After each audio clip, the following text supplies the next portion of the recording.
मालिक और नौकर या बाप और बेटा नहायत अहम और असर अंगेज है, क्योंकि ये खुदा और इंसान के ताल्लुक को इस्लाम और मसीहियत के तनाजुर में बहुत गहराई से बयान करता है, जिसमें दोनों मज़ाहिब का मुवाजना अदब और वजाहत के साथ किया गया है।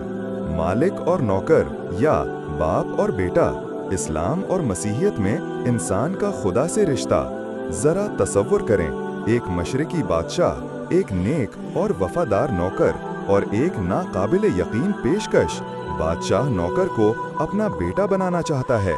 ये कहानी महज एक ख्याल नहीं, ये उस अजीम रिश्ते की झलक है जो इंसान और खुदा के दरमियान मुख्तलिफ मज़ाहिब में देखा जाता है। इस्लाम में खुदा का इंसान से रिश्ता एक मालिक और बंदे का है। खुदा सबका रब है, सब पर निगहबान और हिसाब लेने वाला।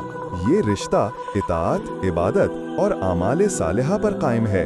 इंसान को खुदा की रज़ा हासिल करने के लिए मेहनत करनी पड़ती है और आखिरत में जज़ा या सज़ा पाता है। मसीही नुक्ते नज़र, खुदा बतौर बाप, इंसान बतौर बेटा। 1 यूहन्ना 3:1। देखो बाप ने हमें कैसी मोहब्बत दी है कि हम खुदा के फर्जंद कहलाएं। मसीहियत में रिश्ता मुख्तलिफ है। खुदा सिर्फ खालिक नहीं बल्कि बाप है, और वो हमें सिर्फ बंदे नहीं बल्कि अपनी औलाद कहता है। ये रिश्ता मोहब्बत पर मबनी है, मेहनत या सज़ा पर नहीं। बेटे को जायदाद में विरासत मिलती है, तहफ़्फ़ुज़ मिलता है और खुदा के साथ करीबी रफ़ाक़त नसीब होती है, सिर्फ ईमान के वसीला से, यसू के वसीला से।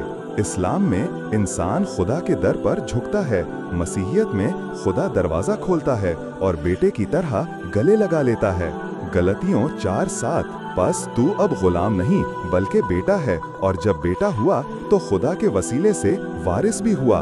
क्या आप खुदा को सिर्फ एक मालिक मानते हैं या एक बाप जो मोहब्बत से आपको अपना बेटा बनाना चाहता है?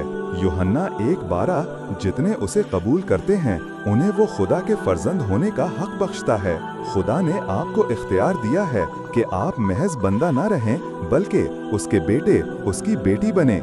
ये रिश्ता अब भी दस्तयाब है सिर्फ ईमान के वसीला से। हमारी मज़ीद वीडियो देखने के लिए हमारे YouTube चैनल और Facebook को देखें, और अपनी गलत फहमी दूर करने के लिए हमारे इस Gmail और हमारे इस WhatsApp नंबर पे राब्ता करें।